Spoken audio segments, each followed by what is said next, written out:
There can't be such a thing as a sleep hack, right? At least, that's what I thought for years. But if there's anything we should hack, it's our sleep.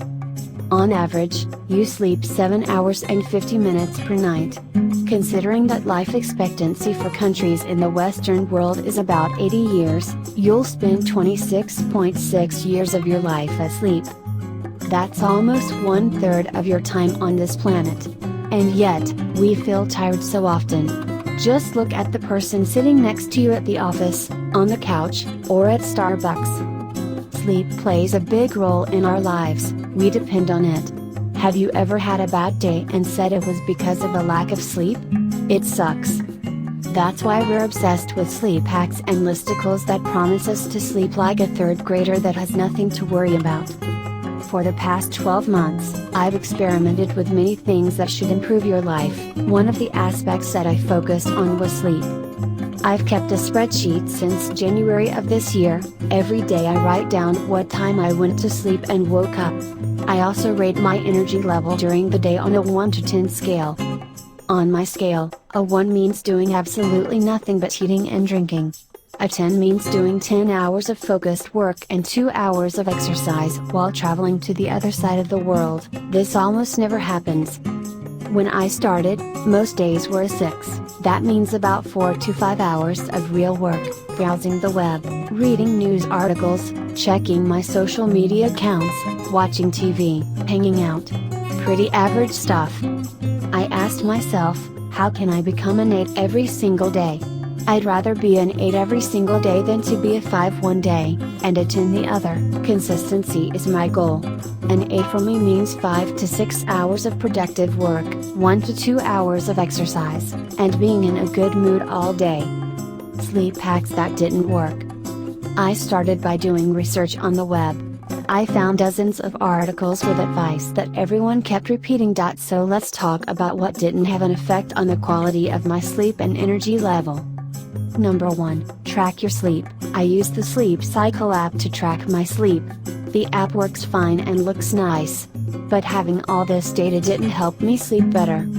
Number 2, read a book. I love books, and I read a lot.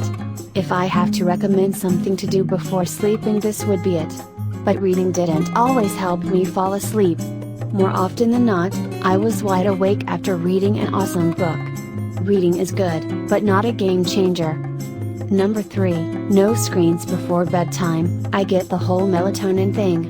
But if I want to read a text from my friend at 11:05, I will.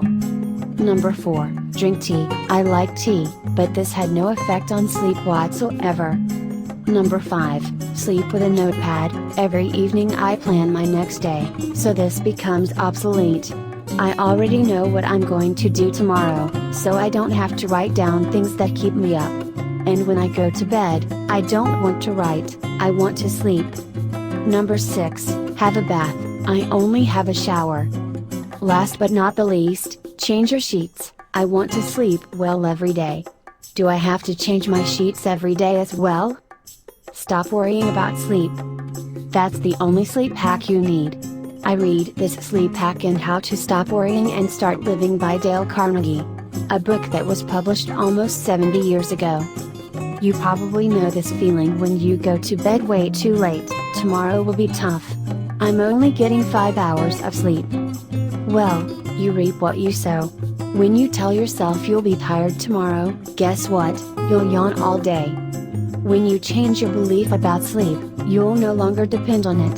Casey Neistat, founder of BMAP and YouTuber, runs a tech company, has a family, and creates a movie every single day.